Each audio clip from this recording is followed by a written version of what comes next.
sa Papa Dudut Stories, ikaw ay hindi nag-iisa.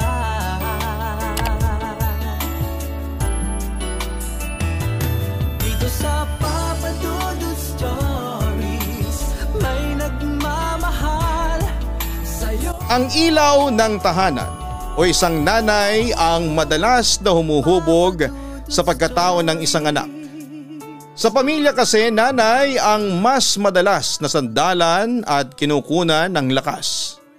Kahit na may mga oras na siya ay nanghihina na, patuloy siyang nagpapakatatag. Hindi lamang para sa kanyang anak kung hindi para sa kanyang buong pamilya. Dear Papa Dudut, lahat tayo ay nangangarap na magkaroon ng isang buo at masayang pamilya. Ayon nga lang, hindi lahat ay sinuswerte na mabiyayaan ito. May ilan na nagkakahiwalay, ang mga magulang, nakakatanggap pa rin naman ang pagmamahal mula dito, ang mga anak. Ngunit may ilan naman na kagaya ko na kahit kasama pa sila, ni katiting na pagmamahal ay hindi nakaranas mula sa kanila. Papa Dudut, Serena na lamang po ang itawag ninyo sa akin. 34 years old, taga Mandaluyong at nag-online business ng mga second-hand na bag at damit. Matagal na rin po akong nakikinig sa inyong YouTube channel. Nakaka-inspire kasi talaga ang mga kwento na ibinabahagi ninyo sa araw-araw. At gusto ko rin na maging isang inspirasyon sa karamihan itong sulat na ibabahagi ko sa inyo ngayon. Wala na akong nakagisnang tatay, Papa Dudut, at alam ko na namatay siya dahil sa stroke noong pinagbubuntis pa lang ako ni nanay. Kaya naman mag-isa na lamang si nanay na kasama ko sa buhay. Kaya lang sa ilang taon nakasama ko siya. Kailanman ay hindi ko naramdaman ang pagmamahal mula sa kanya. Mula pagkabata ko hanggang maging dalaga ako ay palaging sigaw at mura ang naririnig ko mula sa kanya. Minsan nga ay hindi ko maintindihan kung bakit ganun siya sa akin. Hindi ko maintindihan kung bakit parang ni katiting na pangunawa at pagmamahal ay wala siya para sa akin, Papa Dudut.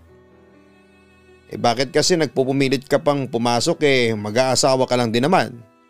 Naiinis na wika ni nanay nang humingi ako ng baon sa kanya. Nanay, hindi po ako mag-aasawa hanggat hindi ako nakakatapos ng pag-aaral ko, tugon ko. Sus, sinabi ko rin yan noon, nasaan ako ngayon? Nang dahil sa iyo ay hindi ako nakapagtapos ng pag-aaral ko at patapon ang buhay ko. Kaya wag mo nang ipilit yung aral-aral na yan dahil sigurado ako na hindi ka rin makakapagtapos.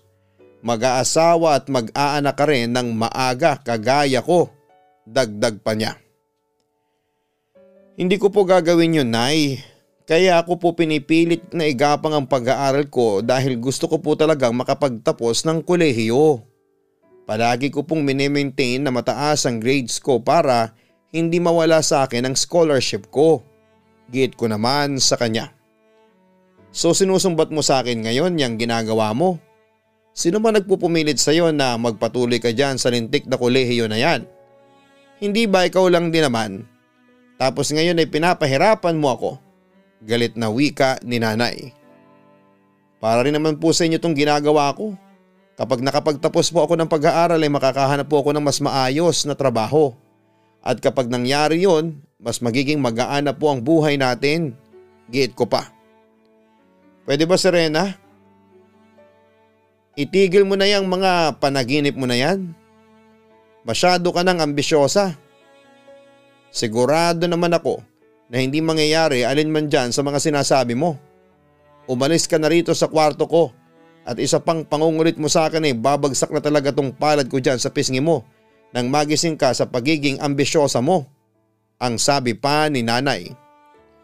Papa Dudut, nang makagraduate ako ng high school ay gusto na talaga ni nanay na pahintuin ako sa pag-aaral. Ang sabi niya kasi ay ayos na raw yon at pwede na raw akong maghanap ng trabaho. Pero hindi ako pumayag, Papa Dudut. Kaya naman ako mismo ang gumawa ng paraan para makapagkolehiyo ako. Nakakuha ako ng financial assistance sa munisipyo at kapitolyo. Pagkatapos ay naipasa ko rin ang entrance exam para magkaroon ako ng scholarship. Kaya lang ay hindi sasapat ang mga yon para magtuloy-tuloy ang pag-aaral ko. Kailangan ko pa rin humingi ng allowance kay nanay para may pamasahe ako papasok sa university. Paminsan-minsan ay binibigyan niya ako ng may kasamang sermon. Pero madalas ay wala siyang inaabot sa akin na kahit magkano. Mabuti na lamang ng araw na yon, Papa Dudut, ay may kapitbahay kami na nautangan ko ng pamasahe para makapasok ako at makapag-take ng exam. Hindi rin ako masyadong nakapag-concentrate noon pero ginawa ko ang lahat para maipasa ang exam na yon. Pangarap ko kasi talagang makapagtapos. Ang nasa isip ko noon ay baka sakaling bumait si nanay sa akin kapag napatunayan ko sa kanya na kaya kong magtapos ng kolehiyo. Baka mas maging maayos ang pakikitungo niya sa oras na gumaan na ang buhay namin ng dahil sa akin, Papa Dudut. Hindi ka naman ba binibigyan ng allowance ng nanay mo?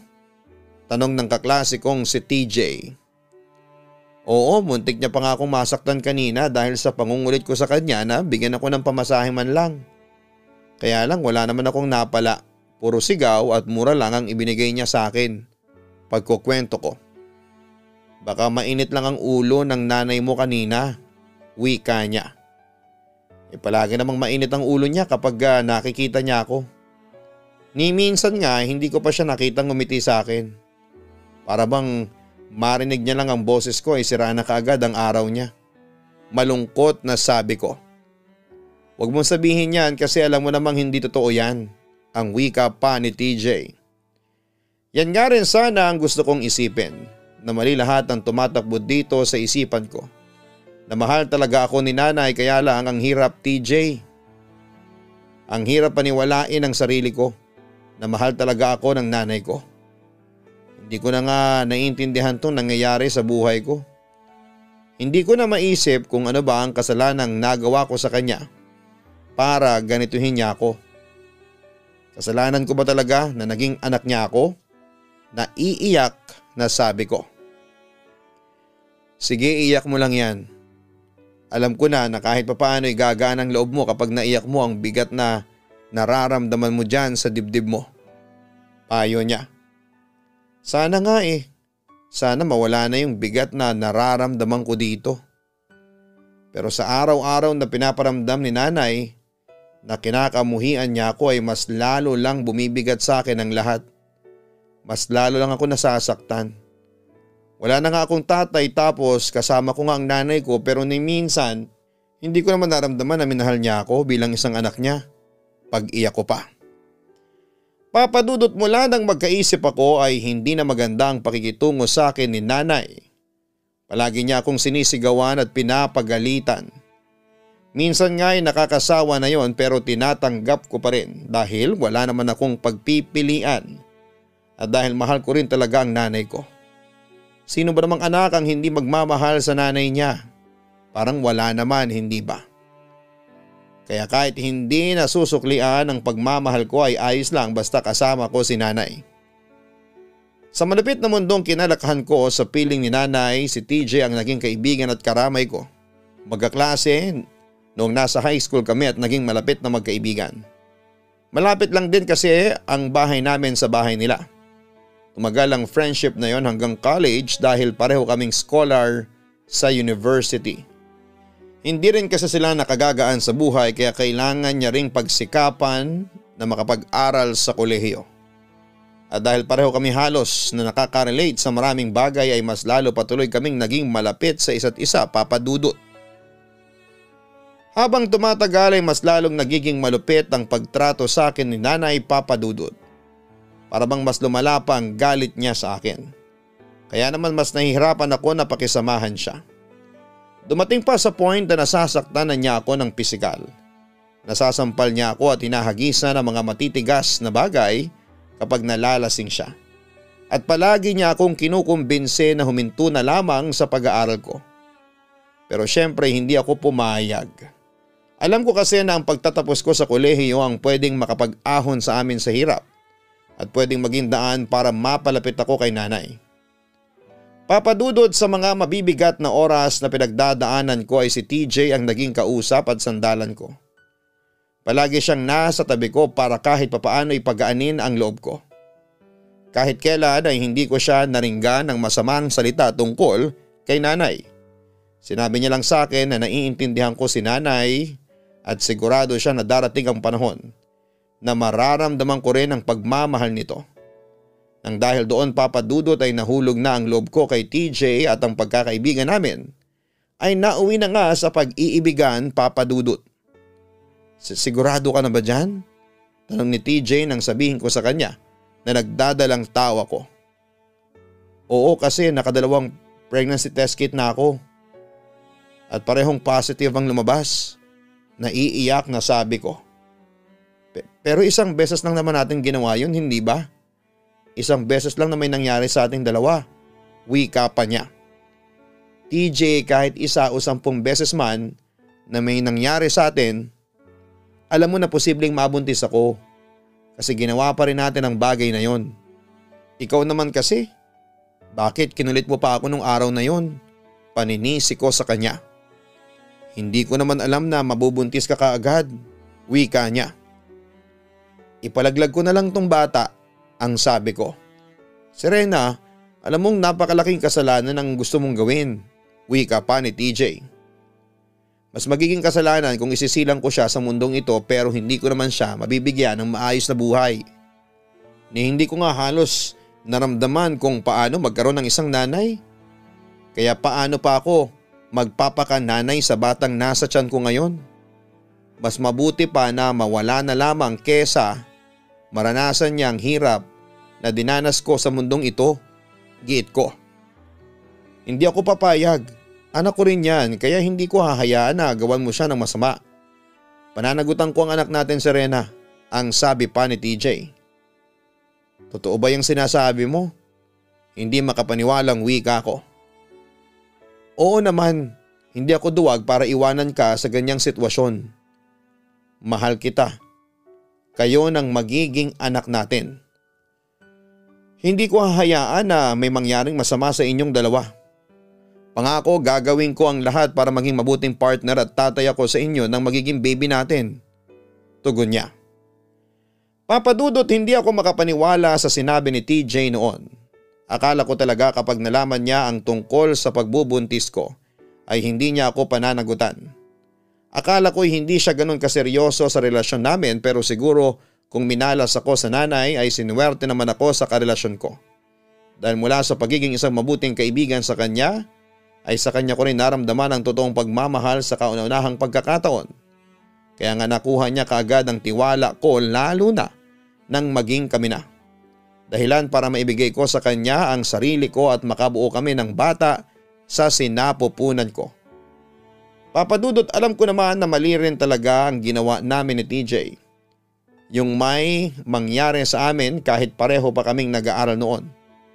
Pero nandun na kami sa sitwasyon na yon at hindi na namin mababago yon. Kaya nga ang nasa isipan ko talaga para maitama ang lahat ay ipalaglag na lamang ang batang nasa sinapupunan ko. Nalabis namang tinutulan ng boyfriend ko. Sobrang mali rin talaga ang bagay na yon na naisip ko. Pero hindi ko na kasi talaga alam ang gagawin ko noon. Mabuti na lamang at buong loob ng TJ na panagutan ang ipinagbubuntis ko, papadudot. Lintik kang bata ka, kinukulit mo pa ako na payagan kang mag-college tapos magpapabuntis ka lang din pala. Kahit kailan talaga wala ka nang naidulot na maganda sa buhay ko. Galit na sigaw ni nanay nang sabihin namin sa kanya ni TJ ang tungkol sa ipinagbubuntis ko. Pinagsasampal at sinabunutan niya ako dahil sa galit niya. Aray ko na, tama na po, bitawan niyo po ang buhok ko, pakiusap ko. Dapat sa'yo kinakalbo, napakalandi mo. Napakalandi mong bata ka. Sigaw pa ni nanay habang mahigpit na hawak ang buhok ko. Tita, tama na po.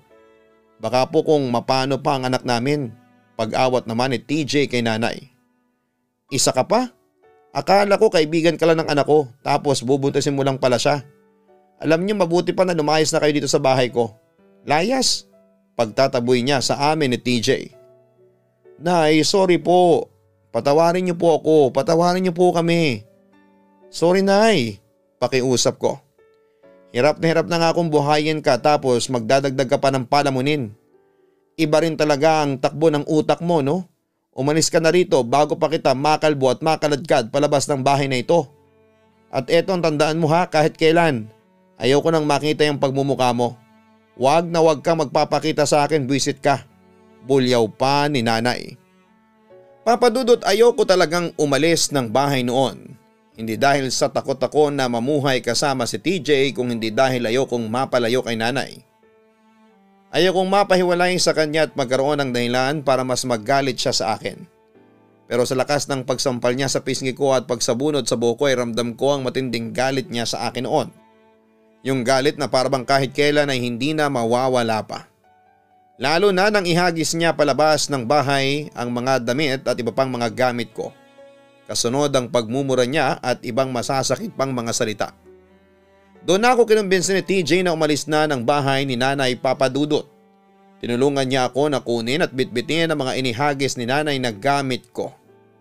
Sobrang bigat sa loob habang inihahakbang ang mga paa ko palayo sa bahay na yon. At para bang may mabigat na bakal na nakakabit sa mga binti ko habang naglalakad.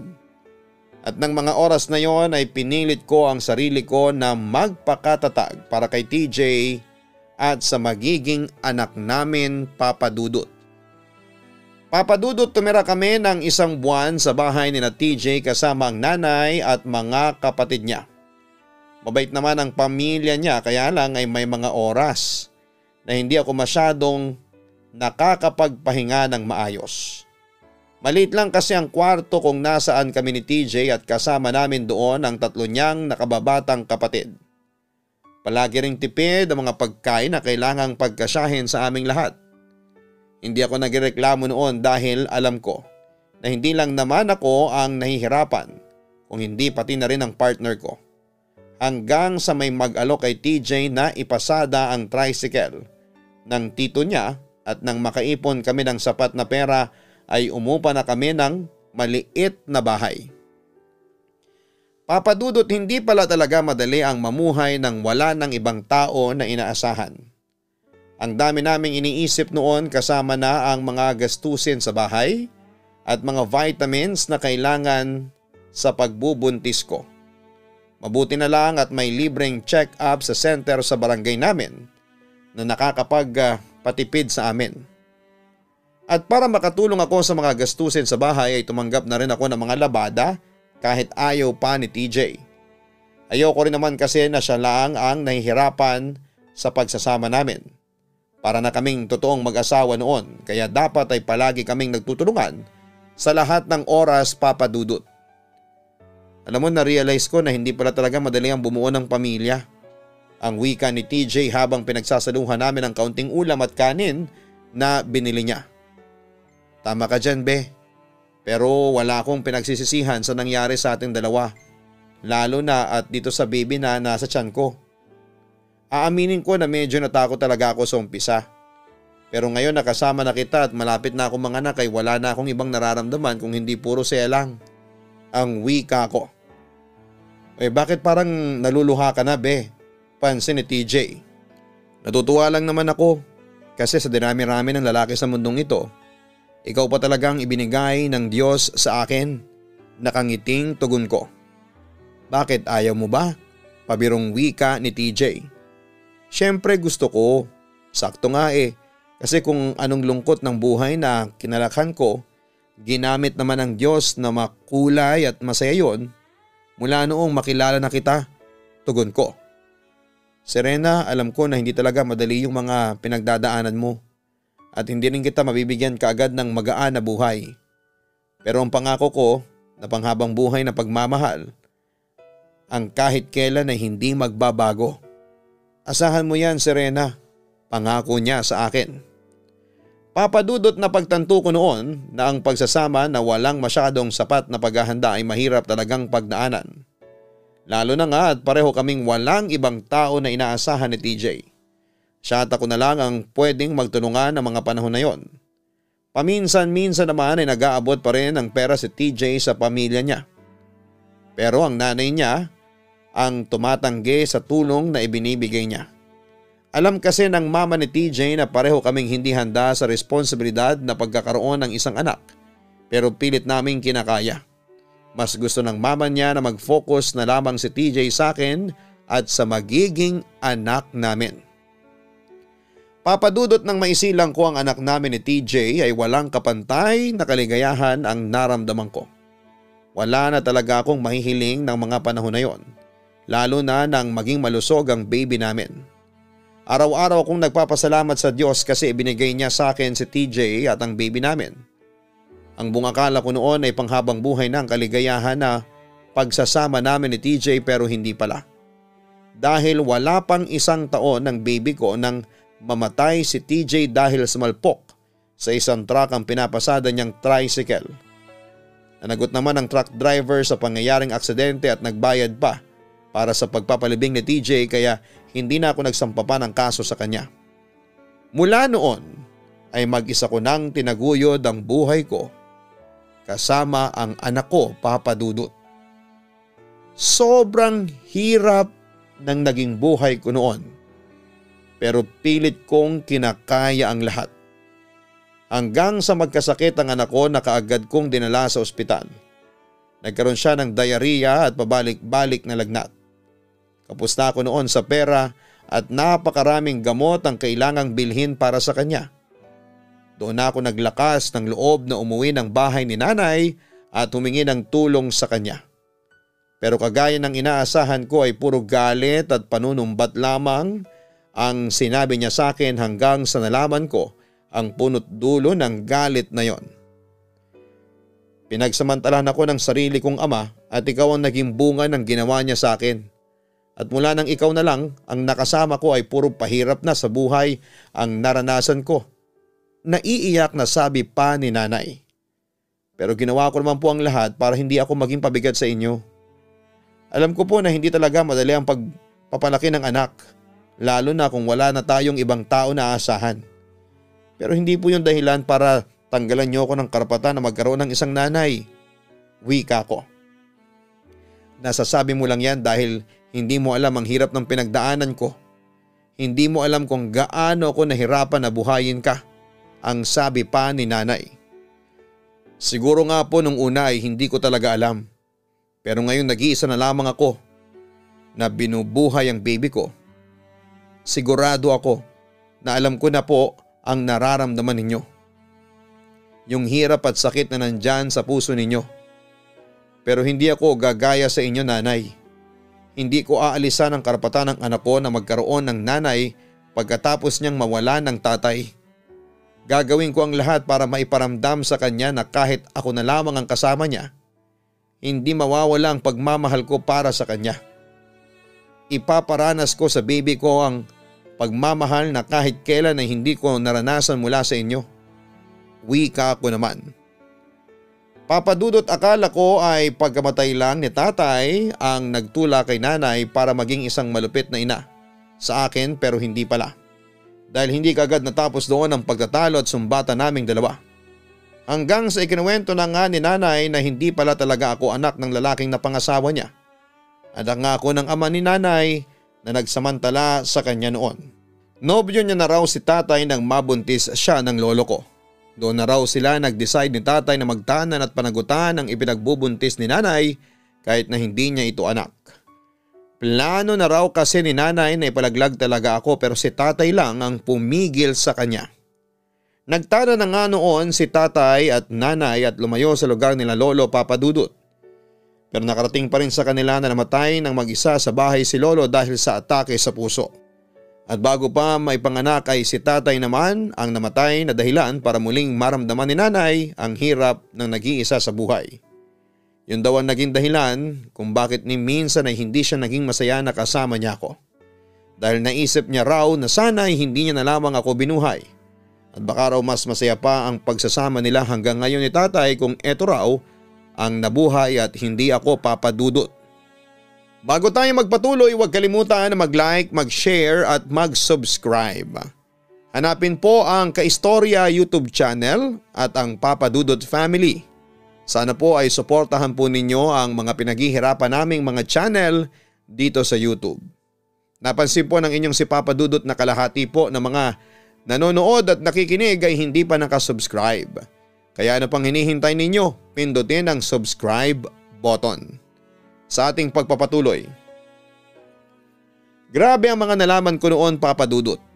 Hindi ko alam na bunga pala ako ng pagkakasala. Kaya pala gano'n na lamang din ang galit sa akin ni nanay kasi sa akin niya binunto ng galit na para kay lolo na nagsamantala sa kanya.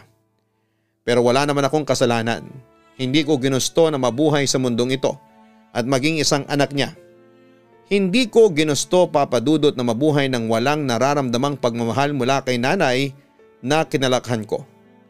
Pagmamahal lang mula sa kanya ang gabi-gabi na pinagdarasal ko na sana ay maranasan ko pero kailanman ay hindi nangyari noon. Papa Dudut, pagkatapos ko makipagtalo kay nanay ay dumiretso ako sa bahay ng pinsang kong si Tina. Anak siya ng pinsan ni Mama at naging schoolmate ko noong high school.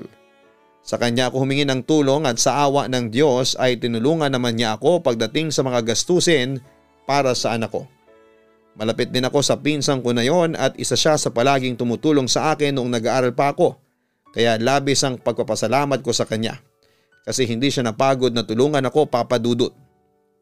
Serena, alam ko na malaki ang galit na nabuo dyan sa puso mo dahil kay tita. Pero sana'y huwag mo pa rin isarado ang puso mo sa posibilidad na magkaayos kayong dalawa. Siya pa rin ang nanay mo, Serena.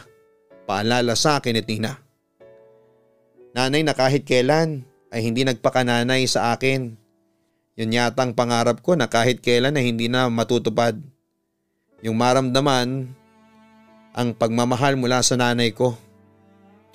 Hay, wag na nga natin siyang pag-usapan. Hindi ko kasi mapigilan ang sarili ko na maiyak. Wika ko. O sige, ikaw ang bahala. Ayoko lang naman kasi na lumaki pa ang galit na nararamdaman mo kay tita. Paalala pa ni Tina. Hindi ko alam kung mawawala pa ang galit na yon lalo na at pinaparamdam niya sa akin na wala talaga siyang pakialam sa amin ng anak ko. Wika ko. Isipin mo na lang na may malalim na dahilan si tita kaya niya nasabi ang mabibigat na salitang binitawan niya sa iyo. Pero sigurado ako na darating ang panahon na marirealize niya na pamilya niya kayo na hindi niya dapat paulit-ulit na pinagtatabuyan. Wika pa niya. Sana nga, Tina. Sana'y makita ako ni Mama hindi bilang bunga ng masamang ginawa sa kanya, kung hindi bilang anak niya na nangangailangan ng pagmamahal niya. Sabi ko. Papa Dudut, dahil sobrang gipit na talaga ako noon at naawa na ang pinsang kong si Tina sa kalagayan ko, kaya patuloy niya akong tinulungan. Doon niya muna ako pinatuloy sa apartment na tinitirhan niya kasama ang baby ko. Binigyan niya pa ako ng maliit na puhunan para makapagsimula ako ng online business ko ng mga damit at bag. Madali ko naayos sa mga yon dahil nasa bahay lang naman ako madalas. Tapos ay naaasikaso ko pa ang anak ko habang nagnenegosyo ako. Papa Dudut, pakiramdam ko ay doon na nagsimulang maging mabait sa akin ang panahon dahil nagtuloy-tuloy na kahit papaano ang paggaan ng buhay ko. Naging maganda kasi ang resulta ng pag-online business ko. Lalo na at maraming kaibigan at kamag-anak ang sumuporta doon. Hanggang sa hindi ko na nga namalaya na may 1 taon na rin pala ang lumipas. 1 taon nang magaan kahit papaano ang buhay ko kasama ang anak ko at si Tina. Ayun nga lang ay may bagay pa rin na patuloy na bumabagabag sa loob ko. Yon ay ang nanay ko na halos 1 taon din akong walang naging balita, Papa Dudut. Hanggang isang araw ay pumunta siya sa birthday party ng anak ko. Ayoko pa talaga siyang kausapin noon pero kinumbinsi ako ni Tina na harapin siya at doon na nga naiyak na si nanay na kinausap ko. Serena, alam ko na malaki ang naging pagkukulang ko sa inyo, lalo na sa iyo. Pero gusto kong malaman mo na nagsisisi na ako sa naging kasalanan ko. Naluluhang wika niya. Talaga? Parang hirap naman pong paniwalaan ang sinasabi ninyo ngayon. Pigil ang luha na sabi ko naman. Serena, ilang taon kong tiniis na hindi ka mahalin dahil palagi kong nakikita sa iyo ang lolo mo. Palagi kong naaalala ang masamang ginawa niya sa akin. Kaya pinilit ko ang sarili ko na kamuhian ka. Hanggang sa mawala ka na nga sa poder ko at mamuhay ako ng mag-isa. Noong isang taon ay inatake ako sa puso. Mag-isa lamang ako at walang kasama. Ang wika ni nanay. Ano pong sabi ninyo? Inatake kayo sa puso? Gulat na tanong ko. Oo, mabuti na lamang at nakita ko ng isang kapitbahay sa may bakuran at kaagad akong nadala sa ospital. At sa ilang araw na nagpapagaling ako doon ay naramdaman ko yung matinding lungkot at pangungulila. Doon ko nagsimulang ma-realize na nagkamali talaga ako. Naalala ko lahat ng effort na ginawa mo para mapalapit sa akin. Naalala ko lahat ng ginawa mo para mahalin kita bilang anak ko. Ang kwento pa ni nanay. Mga effort ko na paulit-ulit ninyong binasura dahil wala kayong ibang nakikita sa akin. Kung hindi puro kamalian ko lang. Naiiyak na sabi ko. Serena, maniwala ka sa akin. Minahal naman talaga kita bilang anak ko. Hindi ko lang talaga maiwasan na masaktan sa tuwing maaalala ko ang ginawa sa akin ng lolo mo. At naalala ko yon kapag nakikita kita. Pero mula nang mabigyan ako ng pangalawang pagkakataon na mabuhay, alam ko na oras na para bumawi ako sa iyo. Oras na para bumawi ako sa inyo ng apo ko. Serena, mahal kita bilang anak ko at sana bigyan mo pa ako ng pagkakataon na magkaayos tayong dalawa. Ang wika ni nanay. Hindi niyo po alam kung gaano ko katagal na hinintay ang pagkakataon na ito. Ang pagkakataon na marinig mula sa inyo na mahal ninyo ako. Nay, gabi-gabi kong ipinagdarasal na sana ay dumating na ang oras na tawagin niyo rin akong anak at sabihin ninyo kung gaano ninyo ako kamahal. Yun lang po ang nag-iisang pangarap ko sa buhay ngayon. Ang makasama kayo at makaramdam ng pagmamahal mula sa inyo. Ang sabi ko naman. Babawi ako sa iyo, anak. Babawi ako sa lahat ng mga naging pagkukulang ko sa iyo. Pangako ko yan sa iyo at hindi ka na ulit mag-iisa at mahihirapan. Dahil nandito na si nanay. Hindi na ako aalis pa sa tabi mo. Ang wika pa ni nanay. Papa Dudot, aaminin ko na sobrang bigat at galit na nararamdaman ko noon kay nanay. Hindi naman kasi biro ang lumaki at mabuhay ka nang may kasama kang ang pamilya pero hindi naman pamilya ang turing sa'yo. Ilang taon ako nabuhay nang walang kahit na anong pagmamahal na natatanggap mula sa kanya. Walang pagmamalasakit o pag-aaruga. Tanging galit lang talaga ang nararamdaman ko mula sa sariling nanay ko na naging dahilan para lumaki ang kinikimkim kong sama ng loob sa kanya. Ganon pa man, Papa Dudot, ng araw na yon ay nag-decide ako na kalimutan ang lahat ng hinanakit ko na yon sa kanya. Lalo na nang marinig ko mula sa kanya sa kauna-unahang pagkakataon ng salitang anak at pagmamahal. Hindi madaling kalimutan ang sakit at sugat na ginawa niya sa akin dahil sa ilang taon na pagsasama namin na puro pagkamuhi lang ang pinaparamdam niya. Pero handa akong pilitin ang paghilom ng sugat na yon para tuluyan na kaming magkaayos ni nanay. Yun naman kasi talaga ang matagal ko ng pangarap, ang maramdaman ng tunay na pagmamahal mula kay nanay. Papa Dudot, natapos ang pag-uusap namin ni nanay na parehong basa ng mga luha ang pisngi namin at sa mahigpit na yakapan. Mas naiyak si nanay nang makita at mayakap niya ang anak ko sa kauna-unahang pagkakataon. At nang linggo rin na yon ay lumipat na kami ng tirahan ng anak ko sa bahay ni nanay. Wala nang paglagyan ang saya noon sa puso ko, Papa Dudot, dahil tinupad ni nanay ang pangako niya sa akin na babawi siya sa amin ng anak ko. Araw-araw niyang pinaparamdam sa amin ang pagmamahal niya. Nagtulungan kami sa mga gastusin sa gawaing bahay. Ngayon ay mas malago na ang aking online business. At napaayos ko na rin ang bahay ni nanay bilang pasasalamat ko sa kanya. Papa Dudot, salamat po sa pagbibigay ng oras na mabasa ang sulat ko at sigurado ako na may aral po itong naiwan sa inyong mga kaistorya na nakikinig sa aking kwento. Kahit na hindi naging maganda at madali ang buhay ko noong umpisa, ang mahalaga ay pareho naming natutunan ni nanay na magpatawad at paghilumi ng sugat ng nakaraan.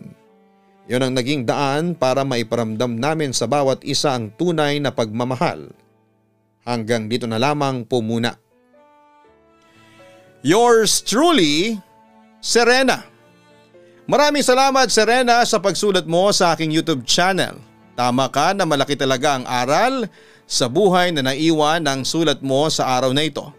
Sa dinami-rami ng pagsubok na pinagdaanan mo sa buhay, kahanga-hanga na nagawa mo yung lampasan kahit halos wala ka ng ibang kinakapitan upang kunan ng lakas. Kaya naman ngayon ay mas naging matatag ka na, lalo na nang makasama mo na ang nanay mo at maramdaman ang totoong pagmamahal nito. At sa susunod na muli kang paghinaan ng loob, magdasal ka lamang, Serena, kung maramdaman mo na parang wala ka ng kakampi. Palagi lang nandyan ang Poong May Kapal upang iparamdam ang kanyang presensya at pagmamahal. Mga ka-online, siguro nga'y hindi lahat ay sineswerte na magkaroon ng mapagmahal na magulang. Pero walang magulang ang nanaisin na mapasama ang kanilang mga anak. May oras lang talaga siguro na mahirap silang intindihin dahil sa kanilang mga pinagdadaanan sa buhay. Pero palagi pa rin sana nating tandaan na hindi tayo mabubuhay sa mundong ito kung hindi dahil sa kanila. Kaya mahalin natin sila sa bawat oras na pwede pa natin silang makasama. Huwag kalimutan mag-like, mag-share at mag-subscribe. Magandang gabi po sa inyong lahat. Ang buhay ay mahiwaga, laging may lungkot at saya. Sa Papa Dudut Stories, laging may karamay ka.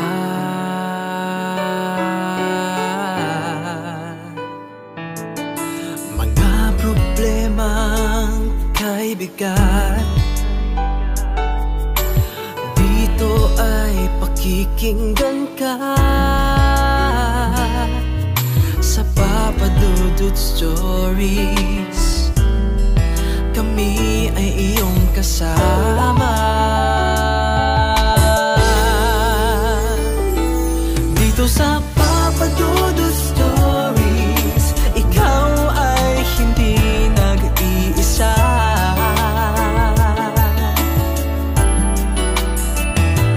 Dito sa Papa Dudut Stories, may nagmamahal sa'yo.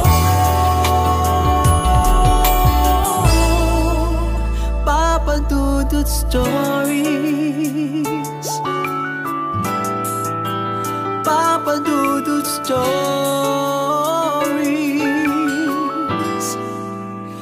Papa Dudut Stories.